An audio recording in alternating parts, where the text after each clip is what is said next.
Today's podcast is brought to you by Funny Bone Broth, now available at Italy and McEwen's in the TD Center.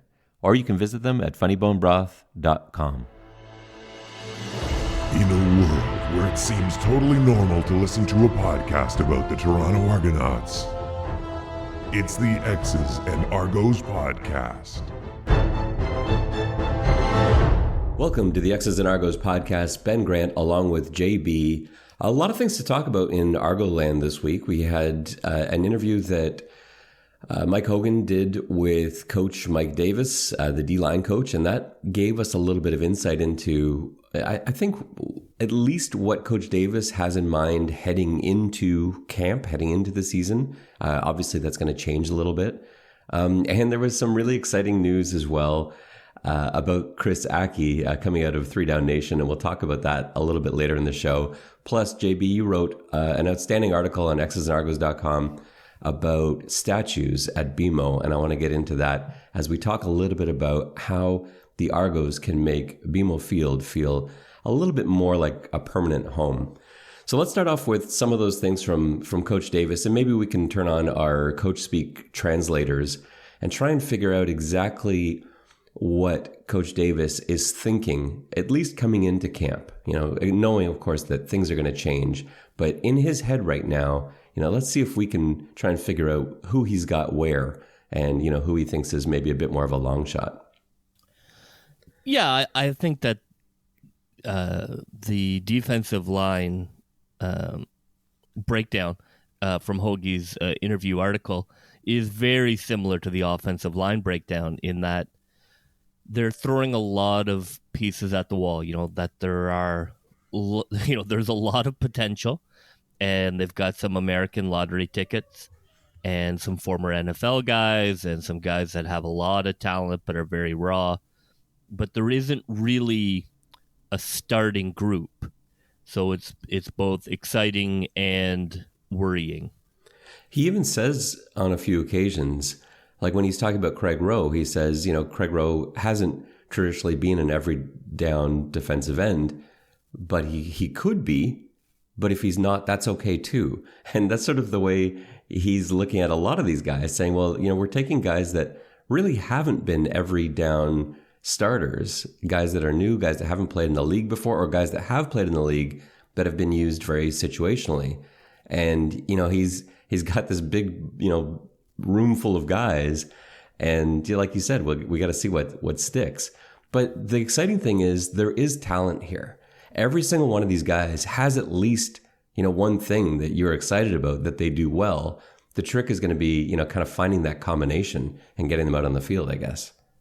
Yeah, it's definitely going to come down, like we've been talking about. It's going to come down to how good, I know Pinball talked about this, about coaches who are teachers, how good is the coaching staff at coaching up guys who are unfinished products, because that's really the market inefficiency, that anybody can sign, a starter from another team and plug him in, and that's pretty easy to do. But you can't really do that for a whole position. So you've got to be able to coach guys up. So I'm curious to see how well they can evaluate and kind of pick through all of these random guys that they have. The other trick is going to be how quickly can they do it, because they're not going to have the same amount of time. Well, we're already way past having the same amount of time, and there may not even be a preseason, as we've talked about before. So, not only can your coaches coach guys up and put them into spots they haven't been in before, but can they do it in like 2 days? So. Yeah, I mean, this has definitely been a tough situation from a franchise point of view in terms of the Argos really needed a camp, and that's really going to hurt. I think that unfortunately they may have missed that opportunity. This is very much like an expansion franchise. That this camp, these, the offensive line and defensive back positions, it is like an expansion team that they are trying to find undiscovered gems. They're trying guys who washed out in the league, trying guys who never played Div 1. I think it's smart, but it's very difficult to piece a competitive team out of that strategy. In a lot of ways, I think this year was going to be a learning year, and I think it's too bad that they may have lost that opportunity to evaluate all of the guys that they brought in. I think the one difference from an expansion team when you look at this team is that there is talent. I really believe this is a talented roster. In terms of just pure talent alone, I would put this roster on paper up against just about any roster in the league. But there's way more to football than just what names you have on a piece of paper. And so, on the other hand, if we don't have any time, then, we probably have to start looking at the bottom of the league, because there's just not going to be enough time to get a bunch of strangers to play together in new spots and everything else. But what I feel good about is if we can kind of, look at this season as an extended training camp. So whether this ends up being a 6-game season or what have you, if this is, maybe, I don't want to say we're throwing it away, but I don't feel like in a shortened season, the Argos are going to be competing for a Grey Cup. I think that's a dream. So that being the case, let's take a look at these 6 games or whatever we have, make that into a preseason in our minds and get set for next year, because then I think we do really have a shot. If you give these guys a year to kind of figure things out, give the coaches a year to see what they've got, put guys in the right spots, teach them what they need to know, coach them up, now I think we're talking. And I think that's the opportunity that the Argos have in front of them. Yeah, I think that if you look at the players they've brought in, I mean, you hope that they only need 1 or 2 of their long shots to come in. Now, maybe that's a bit of a gambler's fallacy, but if they can get 1 or 2, because they have sort of a couple of starters at each position and then a lot of question marks, and if 1 or 2 of those question marks can turn into a player, then I think then you've really built a framework where now if you go out and you sign a free agent, you really have something. I don't think it's that big a long shot. Like, it's not like they just found 15 guys at the bus stop and said, here, you guys are going to be the D line. Let's hope one of these guys works. Like, these are all, good quality defensive linemen.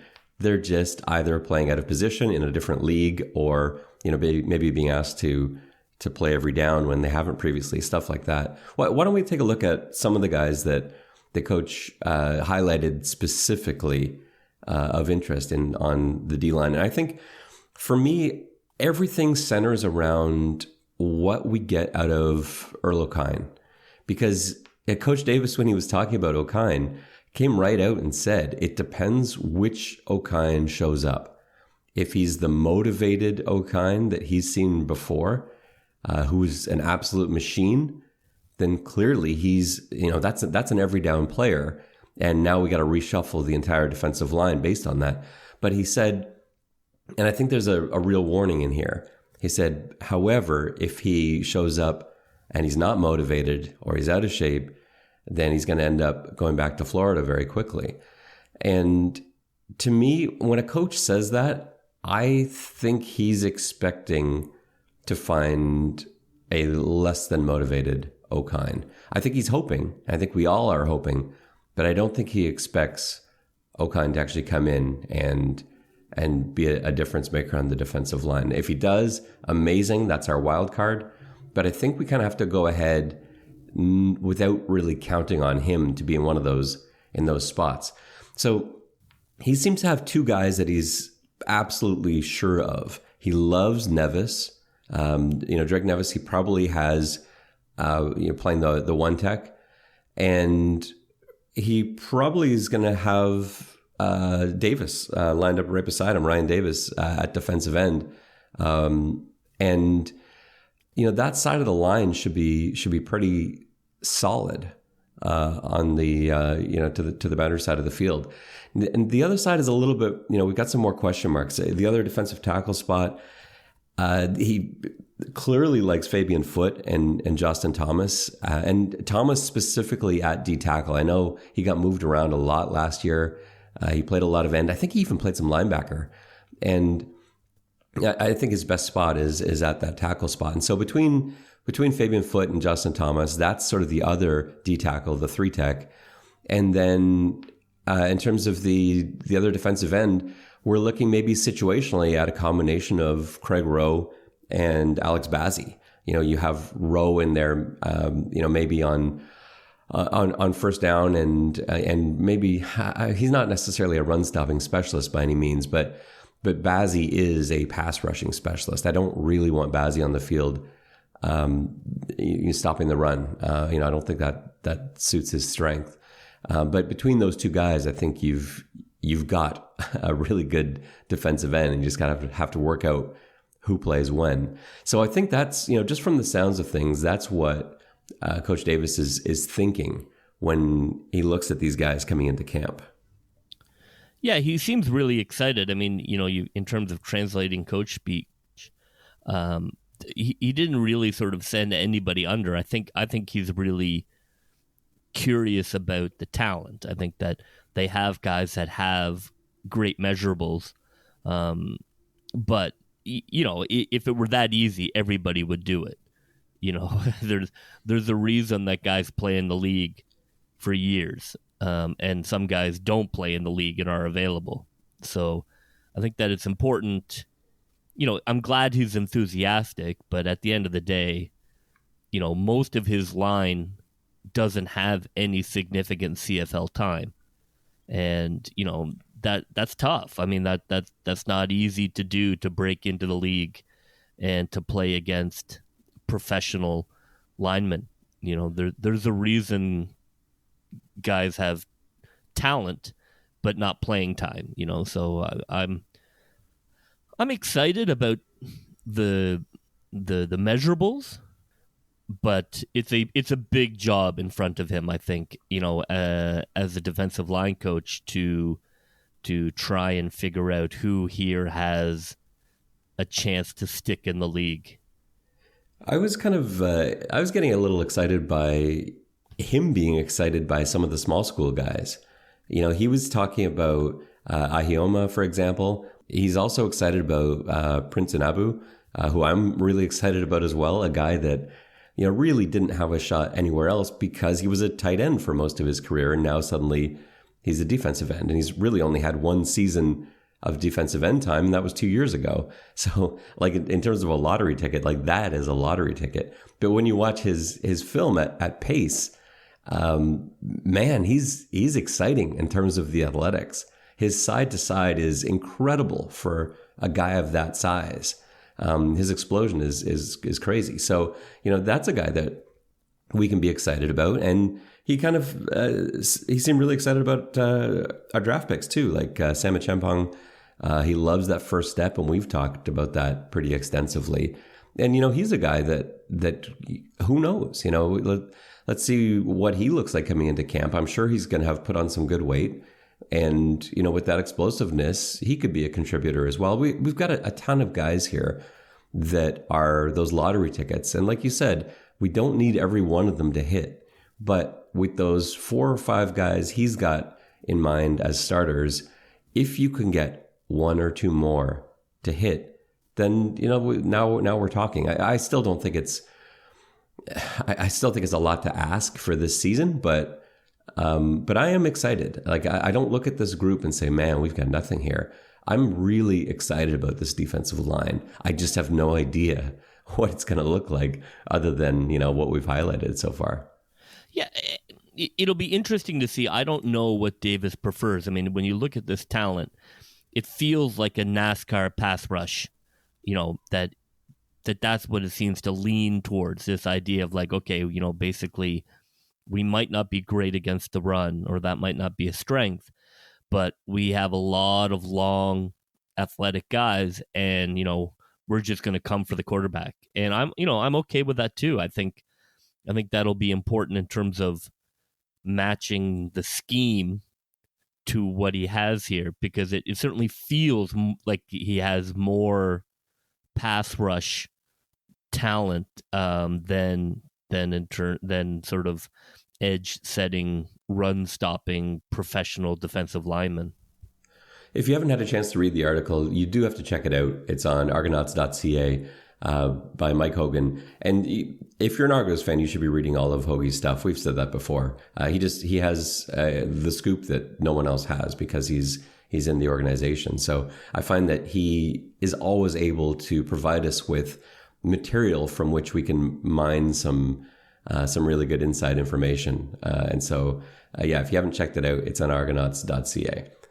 So 3 Down Nation had a really nice piece this past week, and they've done a really nice job during the pandemic of coming up with topics for articles when there's really no content, and some really good ones. And this one I thought was very thought-provoking. So what they did is they wrote a piece looking at every team in the league, and they tried to name the most likely future Hall of Famer on that roster. And when you look at the Toronto Argonauts, that's not an easy one because almost everyone's a new piece. Like there aren't guys that have been Argos for the last 6 years performing at an all-star level. They ended up choosing Chris Ackie, which I think is awesome for him. And I think that's, a huge compliment to the things that Akkie's been able to do. Now, he hasn't played a snap with Toronto, but he is on the roster, and they view him as the most likely future Hall of Famer. Having worked with Chris Ackie, he helped us out from a coaching perspective when he was rehabbing his bicep a couple of years ago. He's an amazing individual, an awesome guy, super smart. I can't wait to see him on the field as an Argo. But yeah, I think it's an awesome tribute to the things he's done in the league as a Canadian. The fact that he would be the most likely Hall of Fame candidate on the Argos roster. He's definitely a great player. I mean, I think it's a real nod to him.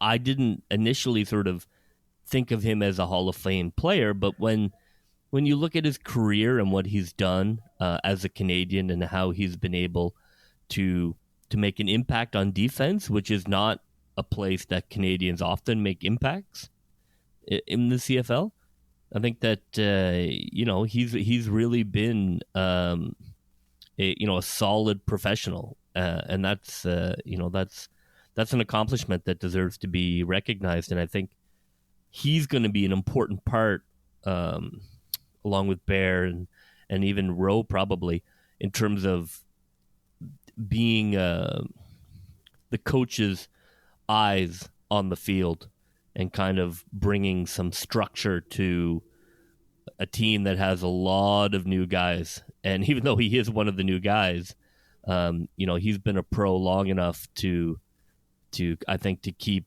some shape to a defense. Yeah, I think, guys like you mentioned, like Rowe and Bear, Nevis probably is another guy too, really bright guy, a very coach-friendly player, certainly. And I think Alden Darby's probably going to pick up some of that leadership as well. I think there's enough leaders there, but like you're saying, a lot of these guys that we just mentioned, other than Bear and Darby, are new.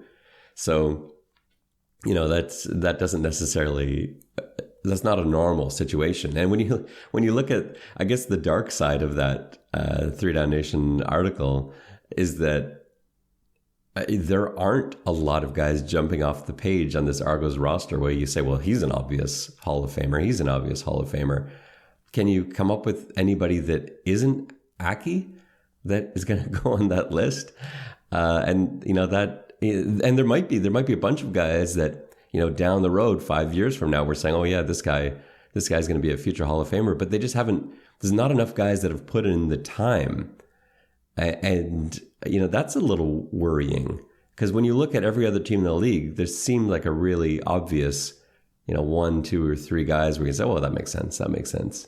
And the Argos just don't have that. No, I mean, I think your initial idea of an expansion franchise. I mean, I think I have enthusiasm for the potential of the team, but this is a team that is rebuilding. This is year one of a 2 or 3 year rebuild where they're trying to, I mean, they're definitely trying to create, I think rightfully, like a Calgary, that they want to create, not a win a Grey Cup, lose for 7 years, win a Grey Cup. Is there something else? Well, not for Toronto. I think they want Calgary. I think they want a team that has, a long stretch of sustained excellence. And to get there, I think is going to be a couple of years. I think that this is a team that has great potential, but not a lot of starting CFL players. I mean, when it boils right down to it, if you're looking at the 24 starters, how many are, long-term CFL starters, 50%? Yeah, about that. Which is fine. I mean, I think that's what you have to do. The team was not good. You have to tear it apart and build it back up. It's just, so I think for sure, I think that's why Ackie stands out, which is a great nod to him, but also I think an acknowledgement of where the Argos are in their process. Let's move on to talk a little bit about the article you wrote on xsandargos.com, how the Argos can make BMO feel a little bit more like home, or I guess it's more how MLSE can make the Argos feel more at home at BMO. And you had an interesting idea. Why don't you tell me about like where this came from? Well, I would say it primarily came from there being no CFL being played. But after that initial inspiration of a vacuum,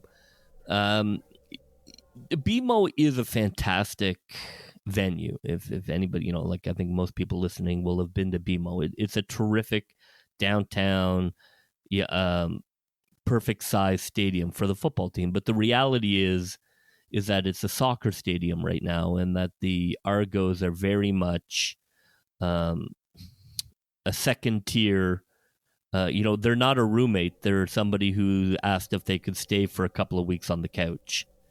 And I think that it's time, hopefully, for MLSE to kind of make a permanent move to show that this is now going to be a co-team building, and to try and start turning BMO into an Argo stadium. And so I thought the most dramatic or interesting way they might do that is to steal a bit from the Leafs, is to put some statues in the surrounding area around the stadium to kind of start to build an atmosphere. I know you had talked about, which I agreed, about having a ring of fame or a ring of honor. I think these are moves that I would love to see MLSE bring in to try and solidify BMO as the home of the Argos and not a soccer stadium that the team plays in because they got kicked out of the Skydome. Yeah, to me, that banner in the end zone, the all-time Argos banner, just feels so temporary. And there's so many great names. This is an organization that is well over 100 years old. It's the oldest sports franchise in North America that's kept the same name.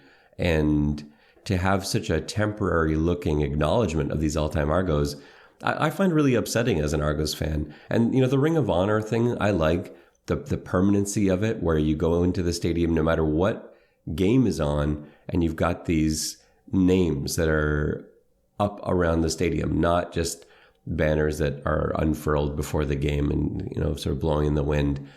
Something permanent. Your statue idea, I think, is even better. Now, trying to get TFC fans on board with putting Argos statues around the stadium, might be something that MLSE is not quite ready to take on, though. No, I mean, Yeah, I mean, MLSE knows who is paying the bills, so to speak. I mean, if you look at the fan connection and the fan commitment, TFC has 20,000, 25,000 people at every game. They have rabidly passionate fans who hate the Argos and hate the fact that they've now have this person sleeping on their couch who they never asked for. I think that's, as a soccer fan, I understand that frustration.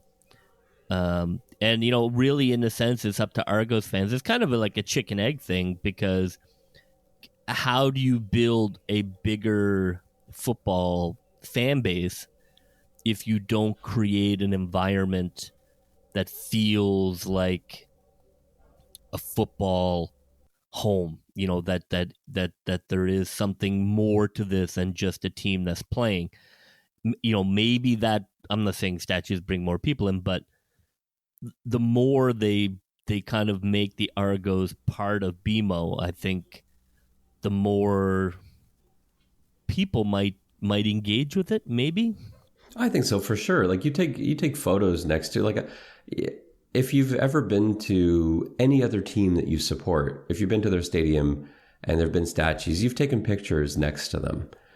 You've got them somewhere on your phone. And, you talked about the Leafs. There's so many clubs worldwide that have this acknowledgement of great players past with statues outside the stadium. And yeah, they're great for fans, for posing for pictures, for putting as your desktop background, whatever it is.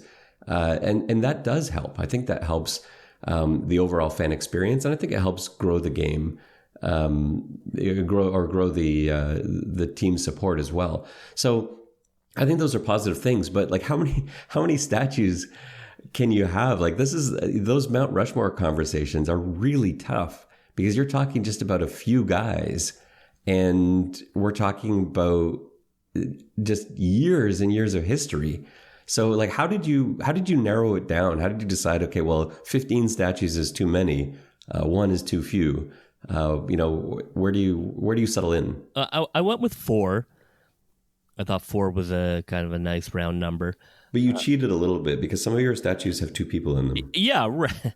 Yeah, I mean, right, exactly. I think that 3 of the statues have 2 people in them, kind of spaced out, in terms of a quarterback engaging with a wide receiver, and 2 defensive players chasing a quarterback. I thought that it was important to try and cover as many eras as possible, and to include kind of iconic players, players whose numbers had been retired by the franchise, or who had been picked by the fans to the all-time team back in '97, and just had the stats. So it wasn't too hard. I think quarterback was tricky, where I went with Flutie over Ricky Ray. Yeah. The Flutie one is interesting, because to me, my instinct when I read your article, I thought, oh, Flutie. Like, Flutie unquestionably had the 2 best seasons in Argos history at quarterback. There's no question about that. But it was just 2 years. Like, I kind of think of Flutie as a Stampeder. He was just on the TSN All Calgary team as the quarterback. And it just seems weird that we would have a statue of him outside our stadium. But he was the best for 2 years. But is that enough time? Like, would you have a Kawhi Leonard statue if you were putting Raptors statues? I would, and I think I think that if you talk about who is the greatest quarterback to ever play for the Argos, I think that his name is going to be right there. But how much time do you have to put in for that to qualify? Like, what if he'd only played for like 6 weeks, and they're the best 6 weeks ever of football? I think 2 years is significant. I think that 2 years more than 1 year kind of locks it in. I mean, Flutie is, a Porsche, and Ricky Ray is a Volvo, and both are lovely. A Volvo. Yeah, both Ricky are Ray's lovely. numbers are amazing. Volvos are very expensive, and they're lovely vehicles. But if you have to choose which of your two cars is the one that you want a statue made of, I'm afraid that the family mobile is going to have to take a back seat to the sports car, and that's just life. So, But you have Ricky. two quarterback statues, and Ray isn't in either of them. No. So my first statue, was Flutie throwing to Mitchell. I think Daryl Mitchell is the greatest wide receiver to play for the Argos. My other quarterback statue is a play action Dick Shadow, who, through the 50s, early 60s, was an all-time Argo running back, certainly well recognized as one of the top players in Argos history. It was an easy pick for me to have him in there. Condridge Holloway, I think his stats match Ray's almost identically, and that surprises me because I remember Holloway very fondly. He was the reason I started following the Argonauts. I was a kid. He was so exciting when he came to Toronto. He changed that franchise around, and there was this energy and excitement about it, and everyone my age jumped on board and became Argos fans. But I didn't think his numbers were anywhere close to Ricky Ray's. Yeah, I mean, and in an era that doesn't have as much passing as it does now. So he's 15 touchdowns short and 3,500 yards short of Ray, but Ray has 500 more attempts. And so that doesn't match up perfectly, but pretty close. If you add 500 more attempts to Holloway, I think those numbers are comparable. And so that kind of takes the number argument out of it. And I think, like you talk about, the statue is for a player who resonates. It isn't just about stat accumulation. And I think that Holloway, they won their first Grey Cup in 31 years with him. He was sort of a rebirth of the 80s Argos. And, I mean, Ray won 2 Grey Cups, and that's enough. He'll just have to be happy with that. I think, with Holloway, the only thing I think, I guess I wish that would really lock it in for me, I really wish Holloway had a better Grey Cup game. He won a Grey Cup, but it wasn't on his shoulders. Yeah, but he had the flu. Yeah, I know, and I'm not blaming him for that. It's not his fault, but I really wish he hadn't had the flu, and he had, thrown for 5 touchdowns and been carried off into the sunset. I'm not sure you know what blaming him means if you think you're not blaming him. Well, I'm not blaming him. I just wish it had been different. I wish he weren't benched at halftime and then, the backup quarterback comes in and wins the Grey Cup. That's not really the way you want to remember your favorite quarterback of all time winning a Grey Cup. It sounds a lot like blame. Yeah, I mean, I get that, but I think that he still threw for a touchdown, and they won the game, by a touchdown. So that's enough for me. And as you say, I was just looking at his numbers now. They are actually a lot better than I thought. Man, he was an exciting player to watch too. I would love to see a statue of him. He's right there with Ray. I don't feel like I'm being. I don't feel like I'm being.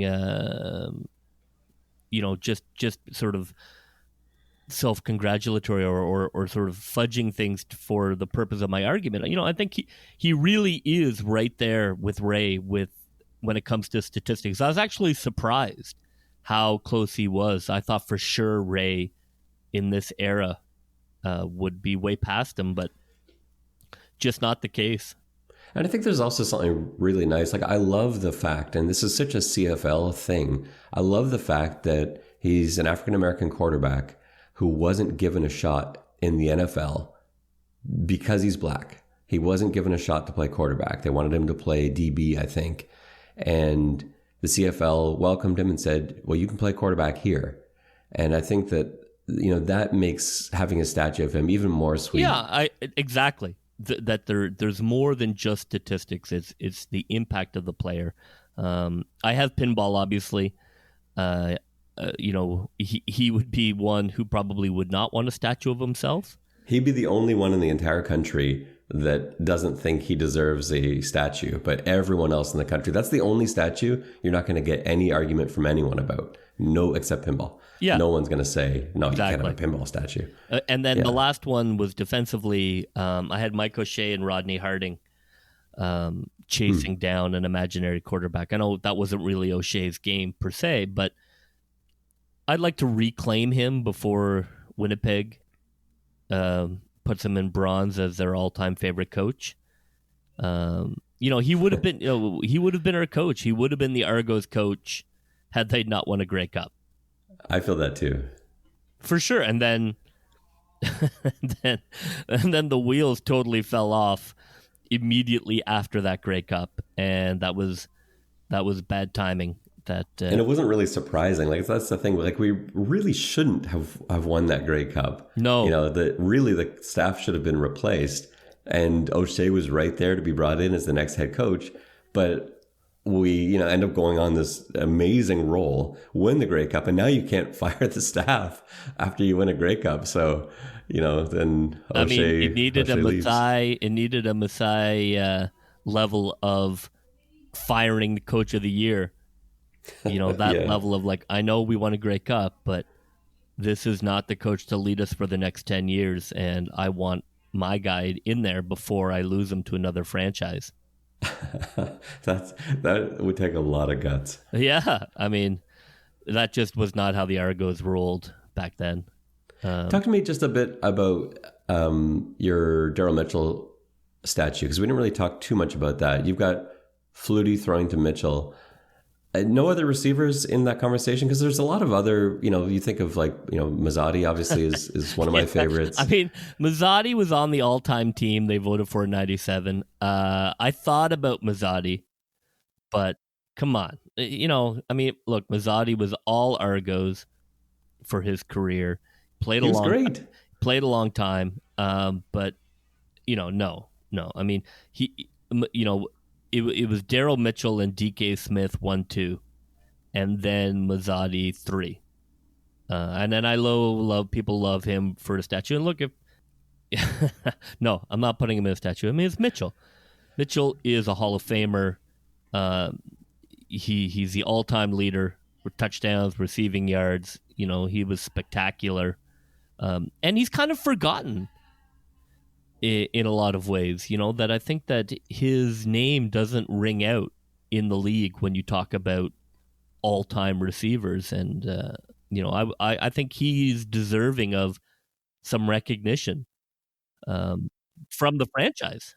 I guess the problem I have, and it's not really a problem because I agree with you. I think he has to be the guy. It feels weird, I guess, just to have one receiver because we've had so many great receivers, and DK Smith was awesome. And that was another guy that was so much fun to watch. But you're right, I don't think I can have him over Mitchell. It just feels weird that we're so limited here.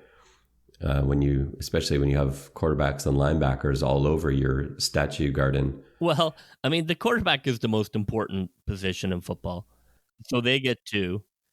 You have two defensive players because defense is also important. Pinball at special teams, and Shadow at running back. I feel like it's a pretty balanced collection. And if they want to make more statues, and Ricky Ray, come on down and bring your buddy Mazzotti. The only other thing I think, I love your statue idea. I would love to see an Argonauts Hall of Fame inside BMO. The way that they've got it set up at Lambeau Field, another historic team with not as much history as the Argos, but obviously there's a ton of history in Green Bay. But, they've got a Hall of Fame in Lambeau Field, and a bunch of teams do. Kind of like the setup they've got at, like the Ticats have with the Canadian Football Hall of Fame. We'd actually have to probably steal a lot of that stuff because a lot of it is Argos stuff. But set up a Hall of Fame in the stadium that fans can visit before the game, after the game. Maybe you have hours of operation, during the summer where people can go by and see some of these, amazing relics and, read about these players because it's such an amazing history that even good Argos fans just don't know anything about. And, what an opportunity that would be to educate these fans and show everybody, show Toronto just how much history there is with this football organization. Yeah, I think that would be great, but I'm not sure where they stand, in terms of the stadium. I know that there's always an acknowledgement of not wanting to irritate the fans who fill the stadium for TFC. So, I think until the Argo fans fill the stadium, again, it's that chicken and egg problem. But I think until they can show some economic, support, it's going to be hard to demand much more in the stadium. I think MLC would probably have to do something for TFC as well, just to keep everyone happy. I don't know if TFC has anyone deserving of a statue. They've only been around for like 5 minutes, but something. Maybe there's a little photo booth thing. You can have your picture taken with a superimposed Danny Dichio or something like that on the other side of the stadium. But I think there'd have to be something for TFC fans, just so they don't go and burn the stadium down. Well, I mean, yeah, I'm not going to get into arguing, but I would suggest that, in the last 20 years, TFC is a far more successful and prominent franchise than our Toronto Argos. I don't know about successful. How many championships have they won? One. It's true. They also play in a league with more than 9 teams. I don't want to get into anti-CFL debate here, but I think that, I think it's a soccer stadium built for TFC. So I think that they are within their rights to feel like somebody is honing in on what they've built. So I think that the Argos have to kind of earn their place, and you earn your place by support and showing that there's a fan base and showing that this is something that's important to a lot of people. And I think that's something that would help, but it'll always be a difficult relationship, I think, between the two franchises. So I would love to find some way to bridge that. If you haven't had a chance to check it out yet, do check out JB's article. You can find it on xsandargos.com. That's just about going to do it for us today. As always, I would remind you to please subscribe. It helps us out a lot. And don't forget to rate our podcast on your favorite podcast app, because that helps a lot as well. For JB, I'm Ben Grant saying so long, and may all your pre-snap reads be good ones. I'll see ya.